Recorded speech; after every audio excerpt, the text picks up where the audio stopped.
Merci. Ok, c'est fait pour moi. Bonjour. Bonjour à tous. Désolé vraiment pour ce problème technique. On a eu un problème de connexion pour lancer le webinaire. Et puis d'ailleurs, comme vous pouvez ne pas le voir, je ne suis toujours pas affiché, je n'ai toujours pas de caméra, mais on va se débrouiller. Déjà, dans un premier temps, est-ce que vous nous entendez? Vous pouvez regarder dans le chat. Est-ce que vous pouvez nous entendre? Alors, c'est bon, on commence à avoir les gens. Voilà, donc bonsoir, bienvenue à tous. Désolé pour ces débuts un peu chaotiques, les aléas du direct. Bonsoir Jeanne. Bonsoir Martin. Bonsoir, alors bienvenue à tous. On est très heureux de vous retrouver aujourd'hui pour un webinaire spécial, en partenariat entre Climb et Lydia, le premier, j'espère le premier d'une longue série, où on va vous parler de l'argent dans le couple, avec deux visions très différentes, mais néanmoins complémentaires. Alors, voilà, on va se présenter rapidement. Moi, je suis donc Martin Cortin, ingénieur patrimonial chez Climb depuis 2020. Anciennement avocat fiscaliste et donc spécialiste de toutes les questions relatives à la fiscalité personnelle. Et puis Jeanne de Lydia, je te laisse te présenter, Jeanne. Oui, merci Martin, merci à tous d'être connectés. Donc Jeanne, je travaille sur l'amélioration de l'application Lydia et en particulier sur le compte courant et le compte commun. Et donc c'est pour ça qu'on a décidé de s'associer avec Martin pour cette intervention. Merci Jeanne. Donc du coup, on attend que les gens se connectent un petit peu, mais bon, on a déjà un peu de retard, donc on va commencer assez rapidement. Voilà, l'intérêt de ce webinaire, c'était de parler de l'argent dans le couple et d'une manière générale, plus précisément tout au long de la vie. On n'a pas tous le même rapport à l'argent, on n'a pas tous la même situation. Il y en a qui sont étudiants, qui commencent à travailler, d'autres qui sont actifs, d'autres qui sont retraités, qui sont célibataires, qui sont en couple, qui sont mariés. Et donc, on n'a pas tous la même relation avec l'argent, on n'a pas tous la même relation et la même façon de le dépenser, la même façon de le gérer. Donc, c'est pour ça que l'idée de ce webinaire, c'est de vous donner un petit peu les clés de compréhension et des bonnes astuces pour mieux gérer son argent dans le couple. Alors, pour Climb, ce sera pour mieux gérer ses finances personnelles sur le long terme, hein, pour optimiser ses finances personnelles et pour financer ses projets de vie. Et puis, pour Lydia, je vais laisser Jeanne présenter un peu l'angle de réflexion qui nous est proposé. Merci Martin. Oui, en effet, les deux approches sont assez complémentaires. Comme tu le disais, Climb plus sur la partie long terme, prévoyance, et Lydia plus sur la partie du quotidien. Je pense que tous nos auditeurs savent que Lydia a simplifié le remboursement entre amis. Ce n'est pas la seule chose qu'on fait. On a aussi voulu simplifier d'autres situations liées à l'argent, et en particulier dans le couple. Et d'ailleurs, Martin, peut-être que je peux passer quelques instants à expliquer pourquoi est-ce qu'on a choisi cette thématique.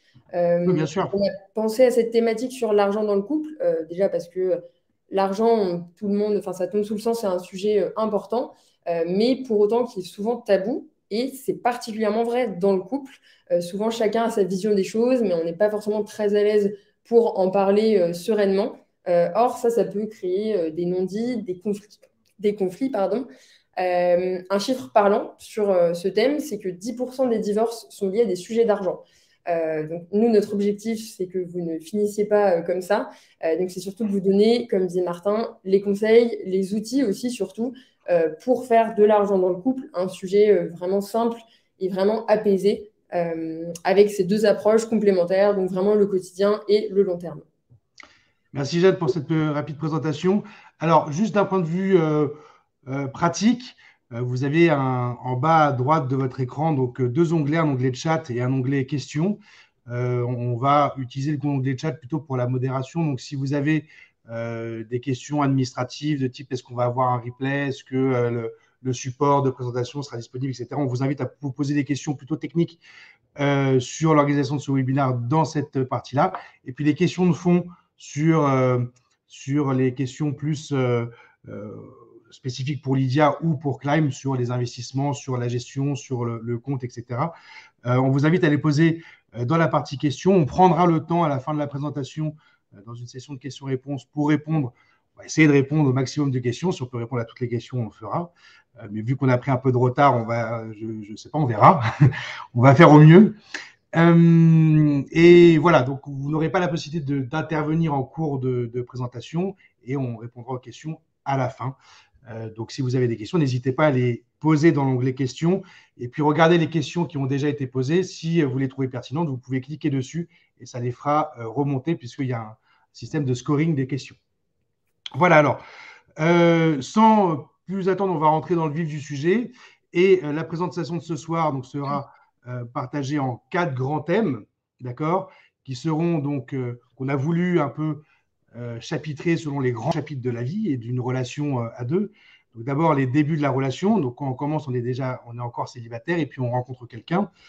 Comment ça se passe à ce moment-là? Qu'est-ce que on peut faire avec Lydia? Qu'est-ce qu'on peut faire avec Climb à ce moment-là? Puis après, c'est le premier week-end ensemble. On commence à se plaire. Et donc, qu'est-ce qu'on peut faire aussi avec Lydia à ce niveau-là? Et puis les choses deviennent de plus en plus sérieuses. On s'installe ensemble. On a des dépenses de vie commune.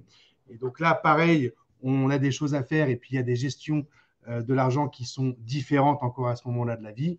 Et puis enfin, la consécration de la relation, l'union entre soit le mariage, soit le Pacs. Et là, on s'engage vraiment dans la relation à deux. Et donc, le mode de gestion de l'argent est encore différent. Sans plus attendre, on va commencer par le début de la relation. Et Jeanne, je vais te laisser prendre la main pour nous expliquer un petit peu ce qui se passe au début. Merci Martin. Donc en effet, on va commencer et comme tu le disais, on va avoir ce sommaire avec 4 étapes. L'idée, c'est qu'on va tout simplement faire comme si on suivait un couple au travers des différentes étapes et voir quelles sont les questions qu'on peut se poser par rapport à la gestion de l'argent et quels sont les conseils et les outils, encore une fois, qu'on peut utiliser. On a voulu parler des débuts de la relation. Ça peut paraître étonnant parce qu'on se dit l'argent, ce n'est pas encore un sujet. Pour autant, l'argent est présent dans un couple encore en formation, vraiment dès les débuts, dès les premiers restaurants, dès les premiers verres. C'est une question qui se pose. Alors avant, c'était très simple parce que c'était très codifié. C'est-à-dire que concrètement, c'était l'homme qui invitait à chaque fois et il n'y avait pas forcément de place pour un débat et pour une autre façon de fonctionner. Aujourd'hui, c'est très différent. Chacun a sa vision des choses et ça pose encore plus la question de l'argent dès les débuts. C'est-à-dire que certains vont vouloir toujours inviter, certains au contraire vont absolument refuser de se faire inviter. Certains vont, dès le début, se parler de façon très transparente et se dire on partage, on fait 50-50. Certains vont laisser l'autre inviter, mais derrière le rembourser en lui faisant un Lydia parce qu'ils ne veulent pas vraiment se laisser inviter au fond. Donc voilà, chacun a sa vision des choses. Et ça, on le voit donc dès le début de la relation. Et d'ailleurs, Martin, peut-être que tu peux compléter parce que chacun a sa vision des choses pour cette partie vraiment dépenses, plaisir du quotidien. Mais c'est aussi vrai, je pense que tu peux nous éclairer sur la partie prévoyance et la façon dont chacun peut envisager ce sujet-là dès les débuts de la relation. Oui, tout à fait. Effectivement, tout le monde a un rapport bien personnel à l'argent. Il y en a qui sont plutôt cigales, d'autres qui sont plutôt fourmis. Nous, chez Climb, on a tendance à faire de l'éducation patrimoniale et financière pour inciter les gens à être plutôt plus fourmis que cigales. Et une des façons justement d'être cigale, dès le début de sa carrière, donc on est étudiant et qu'on a son premier job, dès qu'on commence à avoir des revenus professionnels, l'idée, c'est de commencer très tôt à se constituer de la prévoyance et notamment une retraite complémentaire. Surtout, c'est que c'est d'actualité. On est en train il y a le projet de réforme des retraites qui est en cours en ce moment. Vous n'avez pas fait échapper, demain il va y avoir des grèves. Donc c'est un sujet qui est vraiment d'actualité. Et donc on ne peut que vous conseiller de vous constituer une retraite complémentaire par capitalisation, en surplus de la retraite de base qui est par mutualisation.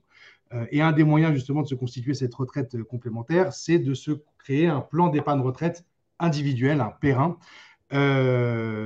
qui va avoir un double avantage. Le premier, c'est effectivement de se constituer un petit pécule, un trésor de guerre que vous pouvez faire grossir tout au long de votre carrière professionnelle et dont vous aurez la jouissance au moment de partir à la retraite.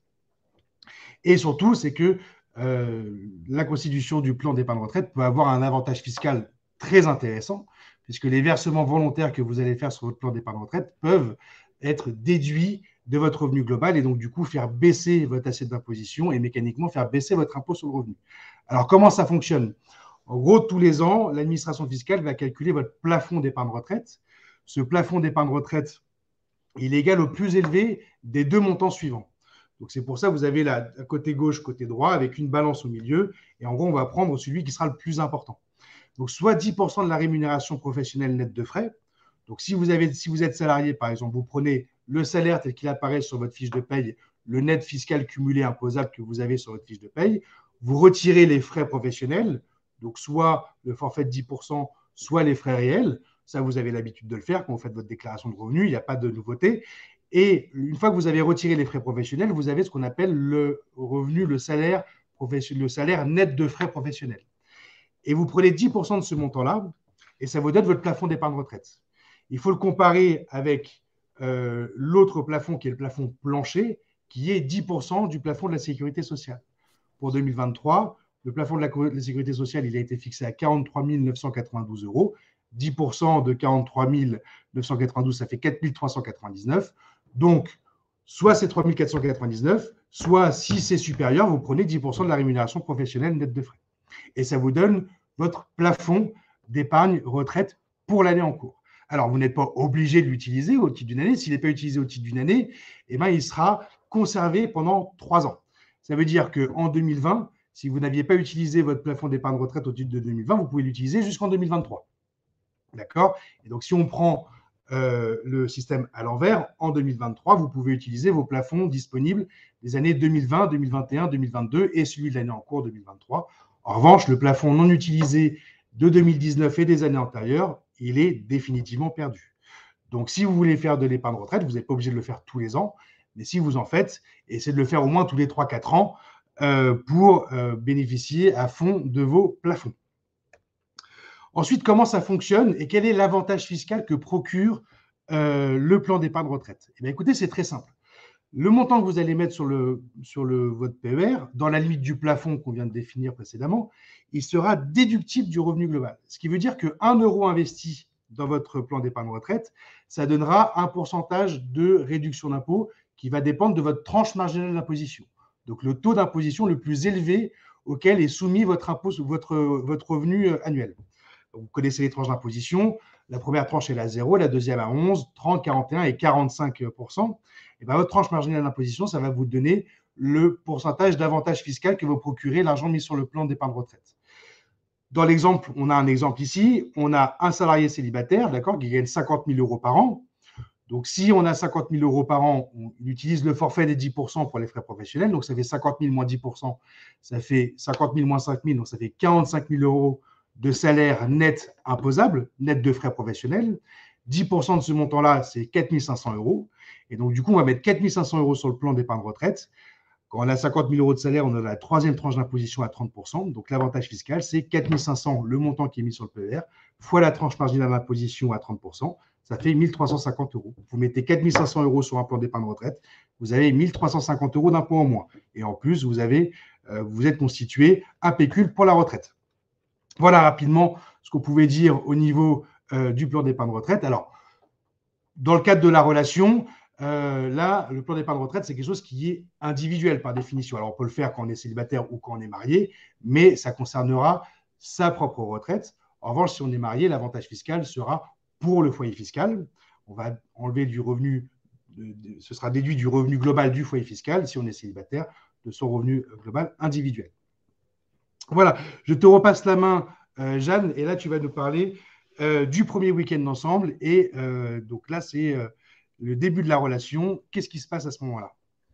Oui, tout à fait. Tu disais, le terrain va changer selon si on est marié ou pas. Là, on revient un petit peu en arrière pour suivre notre couple dans les premières étapes de la relation. Donc, le début de la relation est passé. On a vu que l'argent était déjà un sujet. Et concrètement, à mesure que les interactions s'intensifient, que le couple se fréquente de plus en plus, ce sujet de l'argent, mécaniquement, devient de plus en plus important. Et surtout, à mesure que le montant des dépenses augmente. C'est-à-dire que c'est pour ça que je voulais prendre l'exemple d'un week-end, parce que là où pour une place de cinéma, on ne va pas forcément radiner et vouloir partager, pour un week-end où ça commence à être un certain nombre de frais communs, il faut se poser la question. Ça, c'est quelque chose sur lequel je vais beaucoup insister. Se poser la question, discuter et définir une façon de gérer ses dépenses. Donc, comme je disais, pour le week-end, on va avoir un certain nombre de dépenses communes, des frais communs pour le transport, des frais communs pour le logement, pour l'alimentation sur place, que ce soit au restaurant ou des courses. On peut gérer ça de plusieurs façons, mais globalement, ce qu'on va voir, c'est elles ont toutes des petits défauts. La première façon, qui n'en est pas vraiment une, c'est de ne pas compter. Mais ça, comme je le disais juste avant, à mesure que le montant des dépenses augmente, c'est pas très viable parce que en fait, on compte un peu toujours dans sa tête, donc le sujet reste présent et pas forcément simplifié. Une autre approche, comme on le voit là à l'écran, c'est d'utiliser soit une note dans son téléphone, soit une application dédiée à la comptabilité. Donc, on va, après chaque dépense, rentrer dans l'application. Bon, bah voilà, on a acheté des croissants pour tous les deux pour tel montant. C'est un petit peu laborieux. C'est pas forcément la chose la plus sexy pour un premier week-end ensemble de se poser des questions du genre t'as vraiment mis les croissants à 2 euros sur la comptabilité des dépenses à deux. C'est pas forcément ce qu'on veut provoquer comme interaction autour de l'argent dans ce premier week-end. On va plutôt faire en sorte que ce soit un sujet absent parce que simple et bien géré. Donc on va vouloir éviter ça. Une dernière façon de fonctionner éventuelle, qui peut paraître assez décalée, ce serait d'avoir un compte joint. Compte joint, la facilité, c'est qu'on met de l'argent dessus et ensuite on le dépense sans plus trop se poser de questions. Pour autant, il faut avoir en tête que pour ouvrir un compte joint dans une banque, il y a un certain temps avant que le compte soit effectivement ouvert et surtout, il y a des documents à signer et il y a une notion d'engagement entre les deux personnes. A priori, si notre couple organise son premier week-end au bout de quelques semaines ou quelques mois, ce n'est pas forcément une option qu'il va vouloir sélectionner. Heureusement, comme je vous le disais au début, chez Lydia, on a travaillé cette question de la simplification du sujet de l'argent et en particulier dans le couple. Et on est parti tout simplement du même constat que si on voulait organiser un premier week-end avec un couple qui est juste encore à ses débuts, il n'y a pas forcément de solution optimale. Et tu peux peut-être passer à la slide suivante, Martin, pour qu'on voit la solution. Merci. Donc, on a imaginé un compte qu'on appelle le compte duo. La simplicité, l'objectif, c'était d'avoir un outil très simple qu'on ouvre très facilement, où je vais tout simplement inviter la personne qui part avec moi en week-end, ici à Bruxelles par exemple. On va mettre de l'argent dessus et on va le dépenser très simplement. On va pouvoir le personnaliser et à la fin du week-end, on va pouvoir clôturer ce compte aussi simplement qu'on l'a ouvert. Donc l'idée, c'était vraiment de prendre les avantages du compte joint, c'est très pratique, de mettre de l'argent et ensuite de dépenser sans se poser de questions, mais d'ajouter cette flexibilité et cette simplicité qui fait que l'argent à l'occasion de ce week-end à Bruxelles devient un sujet très facile. On définit un budget au début et ensuite on n'en parle plus. Alors là, effectivement, merci Jeanne pour cette présentation. Là, partons du principe que le week-end à Bruxelles s'est bien passé et que du coup, la relation prend son envol et on commence à s'installer ensemble et on a des dépenses communes puisque la vie fait que en s'installant ensemble, on a des dépenses de la vie commune. Et là, qu'est-ce qu'on peut dire sur les dépenses de la vie commune ? Oui, tout à fait. Donc, en effet, notre couple fait un petit bond dans le temps, a fait plusieurs week-ends ensemble, continue à se fréquenter, tout se passe très, très bien et décide donc de passer le cap d'emménager ensemble et on est ravis pour eux. Ils vont donc avoir à gérer des dépenses communes, comme tu le disais, Martin. Là, on pense vraiment aux dépenses très classiques, incontournables, le loyer, les charges, les courses, les frais de ménage, etc. C'est des dépenses incontournables, mais c'est certainement pas des dépenses plaisir. C'est pas des dépenses qu'on a envie de s'offrir. Je sais pas toi, Martin, mais moi, ça m'arrive rarement de dire allez, c'est moi qui paye l'électricité ce mois-ci, ça me fait plaisir, c'est mon cadeau pour le couple. Bon. Alors moi, je le fais, mais parce que je suis un grand romantique. Bon, on verra si tu as toujours envie de le faire après cette petite présentation, mais je pense que tu fais partie des exceptions. Donc, encore une fois, on va se poser la question de comment est-ce qu'on gère ces dépenses incontournables et qu'il va falloir organiser entre les deux personnes qui composent le couple. Encore une fois, avant, c'était très simple. Le schéma classique, c'était un couple se fréquente, se marie, seulement après emménage ensemble, ouvre un compte joint et va verser tous les revenus du couple sur le compte joint et n'utiliser qu'un compte pour deux. Aujourd'hui, de moins en moins de personnes se marient et surtout, chacun a envie d'avoir son indépendance financière, donc les façons de fonctionner ont vraiment évolué, sont beaucoup plus diversifiées qu'avant. Pour s'en rendre compte, nous, on est allé chez Lydia discuter avec nos utilisateurs qui n'utilisent pas encore le compte duo dont je vous parlais, pour comprendre aujourd'hui concrètement comment ça se passe et quelles sont les alternatives qu'ils ont trouvées. On a rencontré donc 3 types de personnes. Concrètement, ceux qui ne font pas les comptes. Donc, on a toujours une part d'irréductibles qui ont cette tentation presque cette posture, à chaque fois de se dire, non, non, nous, on est au-dessus de ça. On ne va pas faire les comptes, on ne va pas compter entre nous des centimes par-ci, par-là. Bon, concrètement, les retours qu'on avait en discutant avec ces couples, c'est qu'il y en avait toujours un qui était très à l'aise avec cette solution et l'autre qui était un petit peu plus inconfortable, qui en fait passait son temps à compter dans sa tête si la dernière fois c'était lui qui avait payé ou l'autre, s'il était en avance ou en retard dans l'équilibre des dépenses. Donc, ce qui en fait une solution qu'on ne va pas forcément vous conseiller d'utiliser, ou alors si vous l'utilisez actuellement, on va plutôt vous conseiller d'en changer. La deuxième partie des utilisateurs à qui on a discuté, et la grande majorité, utilisent, comme je le mentionnais avant, soit une note dans leur téléphone, soit même une application dédiée pour comptabiliser les dépenses et vraiment suivre où est-ce qu'on en est. Pareil, là encore, ces utilisateurs nous disent que c'est vraiment faute de mieux qu'ils utilisent cette façon de fonctionner parce que c'est assez laborieux. Ça fait que c'est vraiment un sujet. On a l'impression de se transformer en expert comptable. Et moi, c'est une situation que j'ai vécue. Par exemple, pendant longtemps, j'ai eu dans mon entrée une petite boîte dans laquelle s'entassaient les tickets de caisse à chaque fois qu'il y avait une dépense pour le couple. Et en fait, je me posais tous les mois ou tous les 3 mois pendant tout un après-midi pour rentrer ces tickets de caisse dans l'application. Concrètement, ça m'a donné l'impression de devenir expert comptable. C'est pas forcément très agréable. Et en tout cas, c'est pas synonyme de simplicité pour gérer son argent en couple. Une troisième partie de nos utilisateurs, la plus minoritaire, et aussi avec un petit décalage en termes, j'allais dire, de seniorité, mais d'âge. Donc, c'était plutôt une tranche 30-35 ans. C'est des utilisateurs qui avaient passé le cap et qui avaient décidé d'ouvrir un compte joint dans une banque, que ce soit une banque en ligne ou une banque traditionnelle.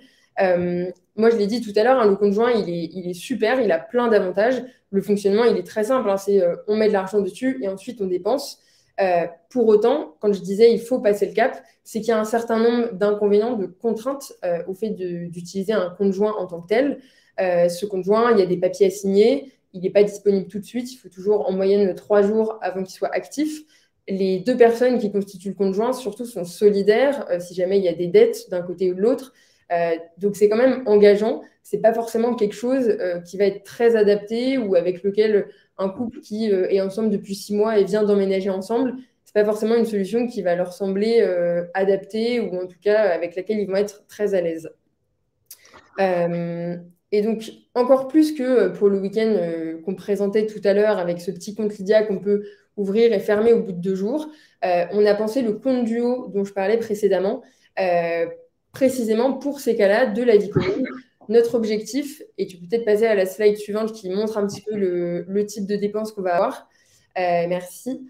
Notre objectif, c'était de prendre la simplicité d'utilisation du compte joint et de retirer toutes les contraintes. Donc, j'en ai parlé. Concrètement, avec le compte Duo Lydia, c'est un compte que je vais créer en 2 minutes et surtout qui est utilisable tout de suite. Il n'y a pas besoin d'attendre.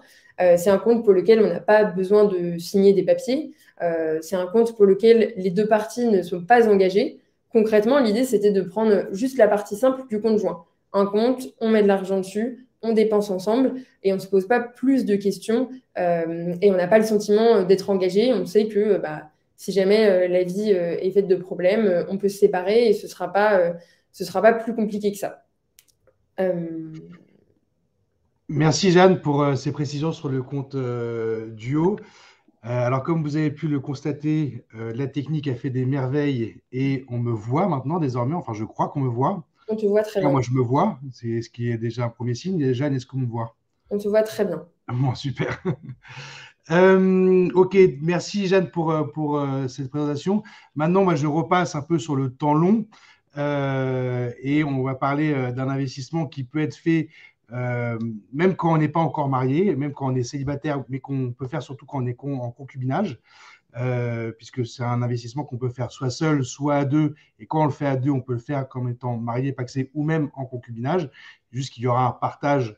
Il y aura un partage à proportion des participations de chacun, mais c'est l'investissement Pinel. C'est-à-dire que même en étant concubin, même en étant en vie commune, mais sans être engagé par le mariage ou par le Pacs, on a la possibilité d'investir ensemble et justement d'avoir des réductions d'impôts ensemble, d'avoir des avantages fiscaux ensemble. Alors, comment ça fonctionne? L'investissement Pinel, c'est un investissement immobilier, locatif, défiscalisant, qui va vous permettre de développer votre patrimoine immobilier et qui va vous permettre d'obtenir une réduction d'impôt qui va aller de 6 à 12 ans selon votre engagement de mise en location. Alors, quelles sont les conditions d'application du Pinel? Pour pouvoir faire un Pinel, déjà, il faut un engagement de location initiale qui va être de 6 ou de 9 ans, qui peut être prorogeable une ou deux fois. Donc, 2 fois si on fait un engagement initial de 6 ans et une fois si on fait un engagement initial de 9 ans, dans une limite de 12 ans maximum. C'est un bien immobilier qu'on s'engage à louer nu, donc ça veut dire sans meubles, hein, donc on est dans le cadre des revenus fonciers. Un locataire qui va y faire sa résidence principale et un loyer qui est plafonné selon les zones géographiques en France, la surface du logement et les revenus du locataire. Et nouveauté, depuis quelques années, on a la possibilité de mettre en location ce bien à ses ascendants ou ses descendants dès lors qu'ils ne font pas partie du foyer fiscal. L'avantage fiscal qui est généré par l'investissement Pinel, c'est une réduction d'impôt, d'accord, qui va venir en réduction du montant de l'impôt à payer, et elle est égale à 10,5%, alors pour l'année 2023, les investissements qui sont faits en 2023, 10,5% si on a un engagement de 6 ans, 15% si on a un engagement de 9 ans, et on va jusqu'à 17,5% du montant de l'investissement pour les engagements qui vont jusqu'à 12 ans. Pour 2024, les taux vont légèrement baisser. On va passer d'à 9, 12 et 14 ans, selon que l'engagement est de 6, 9 ou 12 ans. Alors, petit point sur la réduction d'impôt. La réduction d'impôt, si vous avez été bien conseillé, en principe, cette réduction d'impôt, elle peut venir diminuer et même, voire même annuler votre impôt à payer. Donc, si vous avez, par exemple, je ne sais pas, 5 000 euros d'impôt sur le revenu et que vous avez une réduction d'impôt Pinel de 5 000 euros, 5 000 moins 5 000, ça fait 0. Tous les prélèvements à la source que vous avez pu payer au titre de l'année 2023 vous seront remboursés. Et en plus, comme c'est remboursé, vous avez la possibilité de communiquer à l'administration fiscale le RIB de votre compte Lydia et donc vous pouvez avoir le remboursement directement de l'administration fiscale sur votre compte Lydia et ça apparaîtra en remboursement d'impôt ou remboursement DGFiP ou versement Direction générale des finances publiques. Je ne sais pas exactement quel sera le nom que donnera votre centre des impôts, mais vous pouvez obtenir le remboursement directement sur votre compte Lydia. Et donc là, Jeanne, qu'est-ce qu'on peut faire justement avec ces sommes remboursées qui arrivent sur le compte Lydia? Oui, on peut faire plein de choses et en particulier, donc je parlais du compte duo, la particularité sur Lydia, c'est que non seulement je peux le créer en 2 minutes, mais je peux en créer autant que je le souhaite. Donc typiquement, si on a cette bonne surprise de voir un jour apparaître remboursement d'impôts pour les impôts du foyer, enfin du couple, on peut décider de créer un nouveau couple, donc ici on a un nouveau compte, pardon, qu'on a appelé compte kiff, sur lequel on va poser ces 200 euros et on va pouvoir les réserver pour un futur week-end, une belle soirée tous les deux, ou en tout cas se constituer ce petit pactole pour un moment futur tous les deux. Ou alors, si vous voulez être plus cigale, l'accumuler pour réinvestir avec Lime, par exemple. Fourni. Ça peut être une solution. Plus fourmi, pardon. Merci Jeanne. Et donc, du coup, maintenant, la relation est bien installée. Ça fait déjà un moment qu'on vit ensemble. On a fait des investissements ensemble. Et là, c'est la consécration de la relation avec le mariage ou le Pacs. Et donc, là, il va y avoir évidemment un impact fiscal qui va être important, puisque deux personnes célibataires ou en couple, en concubinage, forment 2 foyers fiscaux différents. Et le mariage ou le Pacs va faire qu'il va y avoir une union des 2 foyers fiscaux pour créer un foyer fiscal unique composé de 2 personnes. Alors, il va y avoir des impacts fiscaux, évidemment, puisqu'il n'y a plus 2 déclarations à faire, 2 déclarations individuelles, mais une déclaration commune pour le couple, et ce, dès la première année du mariage. Alors, avant, on pouvait faire, il y avait 3 déclarations à faire, il y avait 2 déclarations individuelles du 1er janvier jusqu'à la date du mariage, puis après une déclaration commune. Maintenant, c'est déclaration commune pour toute l'année ou déclaration séparée pour toute l'année, la première année. Dès la 2e année, en revanche, obligatoirement, déclaration commune. Alors déjà, avant de continuer, juste remettre en place certaines choses et notamment tordre le cou à une idée préconçue qui est de se dire pour économiser des impôts, il faut se marier ou il faut se paxer. Alors, ça peut fonctionner, effectivement, il peut y avoir un avantage fiscal à se marier ou à se paxer, mais ce n'est pas systématique. Notamment, si les deux époux, les deux partenaires de Pacs ont des revenus qui sont équivalents, il n'y aura aucune incidence sur le montant des impôts à payer, puisque on va additionner les deux revenus, d'accord, mais on va les diviser par le nombre de parts. Donc, vu qu'il n'y a que deux parts, ça va diviser comme s'ils étaient de revenus individuels, on soumet à la progressivité de l'impôt et on multiplie par 2, donc il n'y a aucun impact. En revanche, quand il y a des disparités importantes de revenus entre les membres du couple, là, effectivement, il peut y avoir un intérêt, notamment s'il y a quelqu'un qui gagne beaucoup d'argent et l'autre personne en gagne moins, ou du moins pas beaucoup, ou peu ou pas. Là, effectivement, il y a un avantage à se marier ou à se paxer, puisque le fait du quotient familial va venir lisser la progressivité de l'impôt. Donc là, il peut effectivement y avoir un intérêt qui peut être décuplé. En plus, il y a des enfants d'une première union qui viennent se rattacher, etc., etc. Mais bon, ça, il faut faire des analyses au cas par cas. Il n'y a pas de règle, absolue en la matière. Cela dit, en matière des investissements et en matière de gestion de l'argent en commun, effectivement, ça va changer, puisque les investissements, quand on est en couple, c'est le couple qui investit et plus une personne individuelle. Enfin, du moins, d'un point de vue fiscal, l'avantage fiscal qui pourrait être procuré par des investissements défiscalisants, comme le Pinel, par exemple, viendra bénéficier à l'ensemble du couple, même si l'investissement est individuel, comme le plan d'épargne retraite.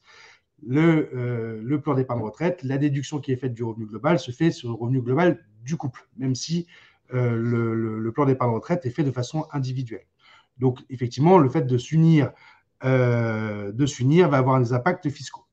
Un autre dispositif fiscal, ah oui, pardon, l'intérêt quand on se marie ou quand on se paxe, et là, je vais laisser la parole à Jeanne qui va nous expliquer l'intérêt justement de garder ses comptes séparés. Oui, tout à fait. Tu allais skipper une étape très, très importante, une partie conseil. Pas de souci. Comme je le disais tout à l'heure, avant, dans le schéma très classique, le couple allait complètement délaisser ses comptes courants individuels pour se concentrer totalement sur le compte joint. Notre recommandation, vraiment très importante, c'est de garder absolument des comptes séparés, d'avoir ces 3 petites tirelires, chacun sa tirelire individuelle et cette tirelire commune. On en a beaucoup parlé, surtout moi, de l'intérêt pour la simplicité des dépenses dans le couple au quotidien, d'avoir un pot commun dans lequel on va mettre de l'argent et ensuite dépenser très simplement. Quelque chose dont on a moins parlé, mais qui est très important, c'est de garder chacun un compte individuel pour des questions d'indépendance financière et encore une fois pour éviter des conflits, éviter de tomber dans cette catégorie des 10% de divorces liés à des sujets d'argent. Ce n'est pas ce qu'on vous souhaite. Par exemple, pour acheter un cadeau qu'on veut faire à l'autre ou tout simplement pour dépenser de l'argent en lien avec une passion qu'on peut avoir mais qui ne nous concerne que nous et qui ne légitime pas forcément qu'on utilise l'argent commun du couple. Très important donc de garder ces comptes séparés pour assurer l'avenir et faire en sorte que tout se passe bien. Et je te laisse reprendre la suite, Martin. Merci, Jeanne.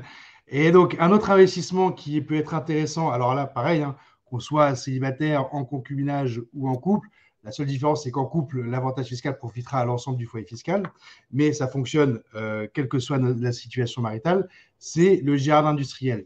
On l'utilise surtout pour faire de la défiscalisation, puisque c'est un dispositif de défiscalisation pur, un dispositif one-shot qu'on va pouvoir faire tous les ans et qui va impacter l'économie réelle. L'idée de ce dispositif, c'est de diminuer votre impôt sur le revenu 2023 et de soutenir le développement économique des départements et des territoires d'outre-mer en financement des projets industriels et agricoles. Voilà comment ça fonctionne.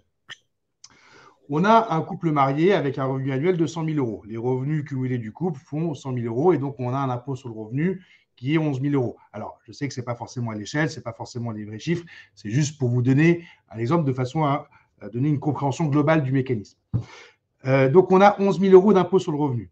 En principe, on a les mêmes revenus d'une année sur l'autre et donc nos prélèvements à la source sont bien adaptés, ce qui fait qu'on va avoir un prélèvement à la source au titre de 2023 qui sera de 11 000 euros également.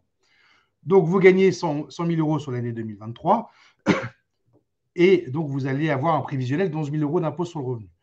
Pour éliminer cet impôt, vous allez faire un investissement en jardin industriel de 10 000 euros. Et en fait, en faisant cet investissement de 10 000 euros, vous allez financer une enveloppe d'investissement avec d'autres investisseurs dans une société qui, elle, va collecter cet argent pour acheter du matériel industriel ou agricole qu'elle va le mettre en location un exploitant dans les dom-toms. Là, dans l'exemple, c'est un tracteur, par exemple, qui va être mis en location à un agriculteur en Guadeloupe, par exemple. Donc, on achète ce bien et en échange de la mise en location de ce bien pendant 5 ans, l'administration fiscale vous octroie une réduction d'impôt qui sera égale à 110% du montant de votre investissement. Vous avez investi 10 000 euros et vous avez une réduction d'impôt qui sera égale à 110% de 10 000 euros, donc 11 000 euros. D'accord? Donc là, on a bien un investissement initial de 10 000 euros qui nous donne une réduction d'impôt de 11 000 euros. Et on a, tout au long de l'année 2023, eu un prélèvement à la source de 11 000 euros. Ce qui fait qu'en 2024, quand vous allez déclarer vos revenus de l'année 2023, vous allez dire à l'administration fiscale, on a gagné 100 000 euros, donc ça nous fait 11 000 euros d'impôt sur le revenu, mais on a fait un gérard industriel qui nous a donné une réduction d'impôt de 11 000 euros. Donc 11 000 euros d'impôt moins 11 000 euros de réduction d'impôt, ça fait 0. D'accord? Vous avez 0 euros d'impôt sur le revenu, mais comme vous avez déjà payé en prélèvement à la source, en avance d'impôt sur le revenu, 11 000 euros, ces 11 000 euros deviennent du trop versé et ces 11 000 euros vous sont remboursés aux alentours de juillet, août 2024.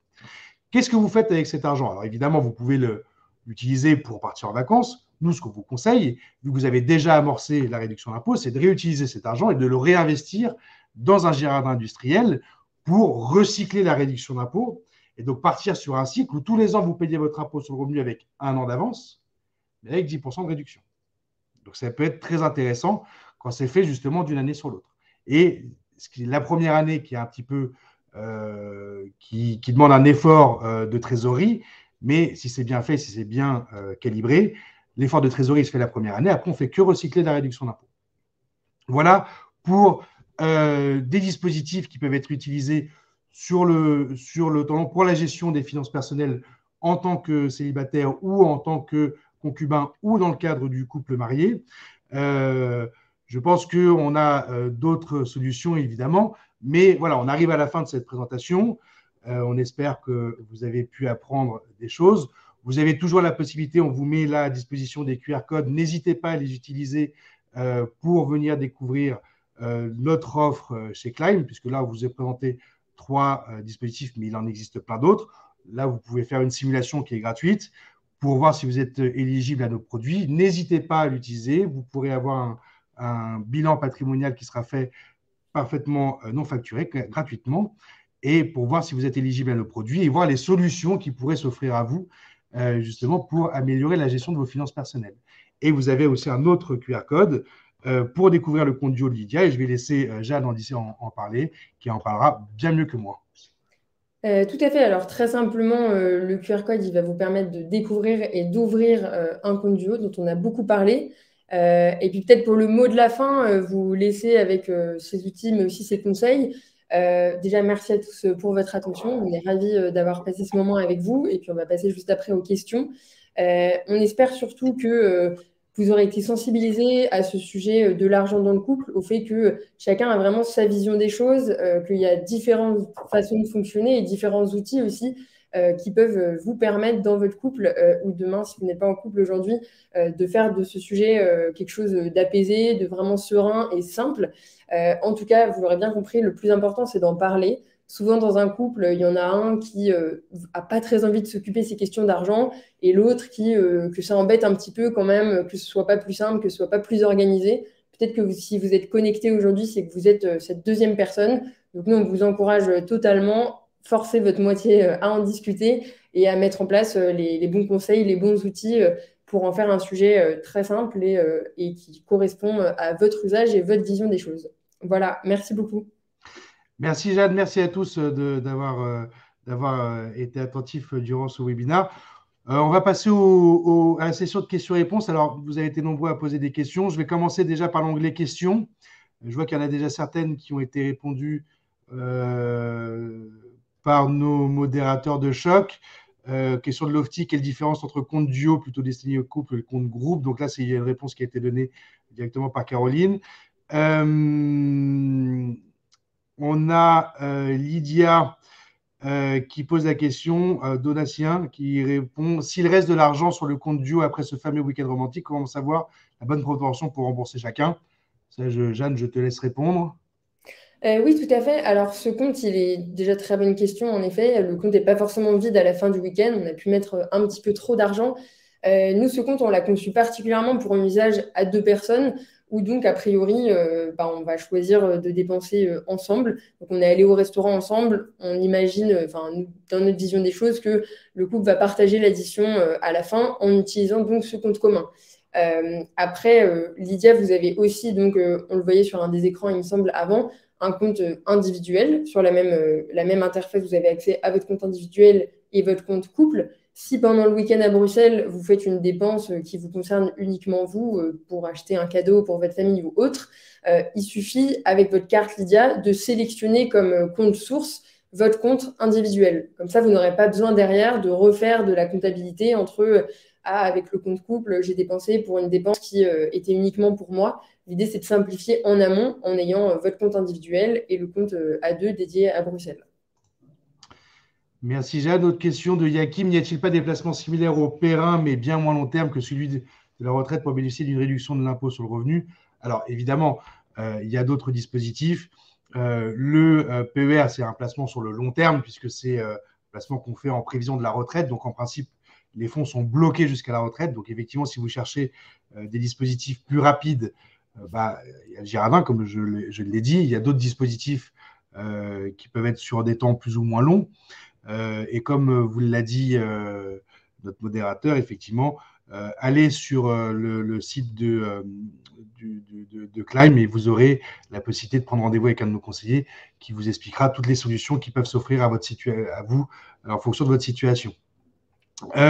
Question de Laurent. Quelle est la fiscalité à la sortie d'un Perrin? Alors, tout dépend effectivement de ce qui se passe à l'entrée. À l'entrée, moi, je vous ai présenté la solution de demander la déduction du revenu global. Donc, en fait, la déduction, ce n'est pas une exonération des sommes. On va juste retirer les sommes de la base imposable et elles seront réimposées à la sortie du PER. Donc, en fait, l'idée, c'est que vous retirez de l'argent de votre revenu imposable à une époque de votre vie où vous gagnez bien votre vie, où vous avez un taux global d'imposition, une tranche marginale d'imposition qui est élevée. Plus la tranche marginale d'imposition est élevée, plus l'avantage fiscal sera intéressant, pour le réinjecter dans le revenu imposable au moment de partir à la retraite, que vous allez récupérer la somme de votre plan d'épargne retraite soit sous forme de capital, soit sous forme de rente. Donc, vous conseillez la rente, ou du moins la rente fractionnée, pour ne pas avoir à payer tout d'un coup. Et là, vous serez imposé comme une pension de retraite, donc l'équivalent d'un salaire, si vous voulez, au taux d'imposition auquel vous serez imposé en tant que retraité. Donc, en principe, moins élevé que quand vous êtes actif. Question d'Adrien. N'est-ce pas utopique de capitaliser sur sa retraite quand d'autres investissements peuvent avoir de meilleurs rendements, immobilier, bourse, crypto? Je reviens à la question d'avant. Et effectivement, il y a plein d'autres dispositifs.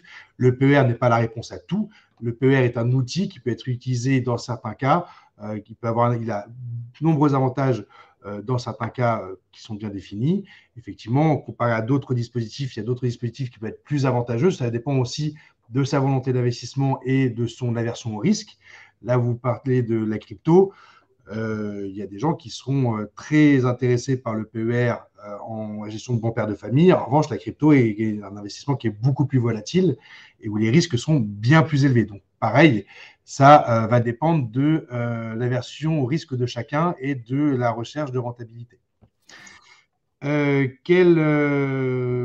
question, la question de Donatien, quelles mesures prendre lors d'une grosse différence de salaire dans le couple? Donc, j'imagine que c'est pour la partie gestion des dépenses au quotidien.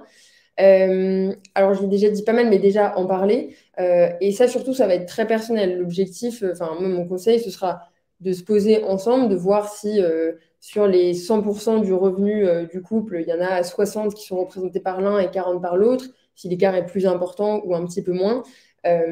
Souvent, ce que font un certain nombre de couples, c'est qu'ils définissent qu'ils vont mettre X% de leurs revenus à chacun sur le compte qu'ils partagent, leur compte duo. Et comme ça, ensuite, ils se répartissent, ils dépensent sur une base relativement équitable. Mais encore une fois, c'est très personnel. Certains vont vouloir absolument faire 50-50, quoi qu'il arrive, quitte à ce qu'il y en ait un qui soit un peu court en fin de mois pour ses dépenses personnelles. Mais ça, c'est vraiment un choix qui vous appartient et à discuter ensemble.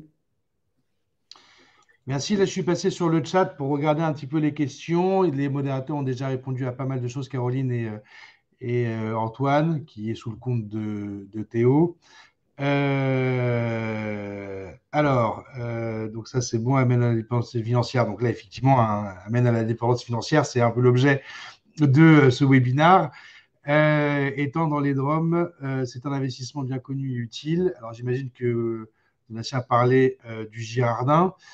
Comment s'appelle cet investissement déjà? Alors malheureusement, c'était à 19h13, donc je pense que c'était le Girardin. Voilà, c'est ça. Est-ce que ce webinaire sera disponible à la demande? Bon, ça, c'est des questions techniques. Et je crois qu'on a fait le tour. Ah, il y a une question de Benjamin. J'ai un compte Lydia noir et 2 cartes noires et ma concubine un compte standard. On fonctionne avec un compte commun qui est relié avec une des 2 cartes noires et une pour mon usage perso. Est-ce une bonne façon de faire ou le compte duo est mieux? Si oui, pourquoi? Là, je te laisse répondre du coup.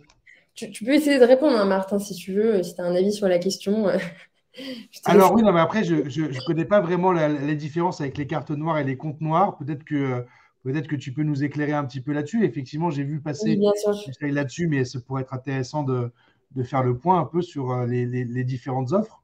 Bien sûr. Alors, la particularité chez Lydia par rapport aux banques traditionnelles, qu'elles soient enfin, vraiment classiques ou en ligne, c'est que dans une banque traditionnelle, on ouvre un compte, que ce soit pour une personne ou pour deux. Donc, je vais ouvrir un compte individuel, un compte pour deux personnes. Je peux ouvrir un compte pour deux personnes dans une autre banque, etc. Mais à chaque fois que je vais ouvrir un compte, il va y avoir un contrat et une facturation associée.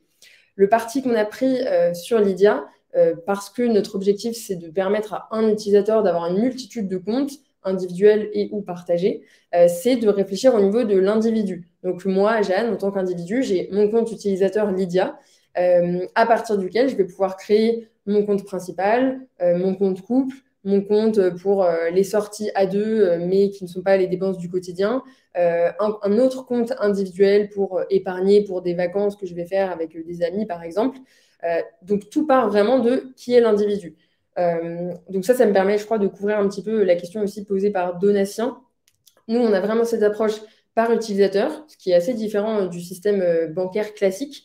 Et donc, c'est pour ça que si un utilisateur a un abonnement Lydia Noir, lui va avoir les capacités de dépenses, l'assurance, etc., qui vont avec son abonnement, mais pas son concubin qui partage un compte duo si ce concubin n'a pas lui-même soit un abonnement Lydia Bleu, soit un abonnement Lydia Noir. Alors, Benjamin, visiblement, a trouvé une petite faille dans le système et en profite en passant cette deuxième carte noire à son conjoint. Ça, c'est un peu imparfait comme fonction parce que ça veut dire que le conjoint, par exemple, s'il fait une dépense en ligne avec une carte virtuelle, cette carte virtuelle ne porte pas les mêmes assurances que si c'est vous, Benjamin, qui le faites parce que tout votre compte est couvert, tout votre compte utilisateur est couvert par Lydia Noir. Donc, c'est la subtilité, c'est que certes, cette carte additionnelle permet au conjoint de dépenser, mais le conjoint ne bénéficie pas de tous les avantages. S'il veut en bénéficier, il faut qu'il prenne également un abonnement soit Lydia Bleu, soit Lydia Noir. Et toi qui voulais que je réponde à cette question, merci pour, Et, merci pour la réponse très exhaustive. Et j'en profite pour répondre à la dernière question, et peut-être qu'après, il faudra qu'on vous laisse, de Yakim. Qu'est-ce que c'est Lydia Bleu, Lydia Noir? Alors, excellente question. Pour revenir à la base, donc Lydia, c'est une application qui offre un certain nombre de services gratuitement. Donc, c'est les échanges d'argent, les paiements par carte dans une certaine limite de montant par mois. Et si on veut aller au-delà de ces capacités de paiement offertes, il faut avoir un abonnement, donc des frais mensuels, à peu près comme dans toutes les banques. Et donc, on a deux options, soit l'option Lydia Bleu, qui est à 4,90 par mois, et vous avez une petite réduction si vous abonnez à l'année, soit l'abonnement Lydia Noir, qui vous permet d'avoir en plus des assurances. Et ces deux abonnements, bien entendu, incluent une carte gratuite. Et donc vous permettent de créer autant de comptes que vous le souhaitez, de faire du trading autant que vous le souhaitez, d'avoir accès vraiment à tous les services de Lydia sans limite. Très bien, merci. On va peut-être répondre aux deux dernières questions. Il y a Alexandre qui a posé une question sur l'onglet. Y a-t-il un plafond de réduction d'impôt pour le Girardin industriel? Alors oui, effectivement, il y a un plafond de réduction. Déjà, tous les foyers fiscaux ont un plafond d'avantages fiscaux qui est plafonné à 10 000 euros par an et par foyer fiscal, quelle que soit la composition du foyer fiscal. Donc, qu'on soit célibataire ou qu'on soit marié avec plusieurs enfants, c'est 10 000 euros. Ce n'est pas très juste, mais c'est comme ça. Plafond qui est élevé à 18 000 euros justement pour les investissements en Outre-mer et notamment le Girard industriel. Donc, on peut aller jusqu'à 18%. Et il y a en fait juste une fraction de la réduction Girard industriel qui est prise en compte pour le calcul du plafonnement.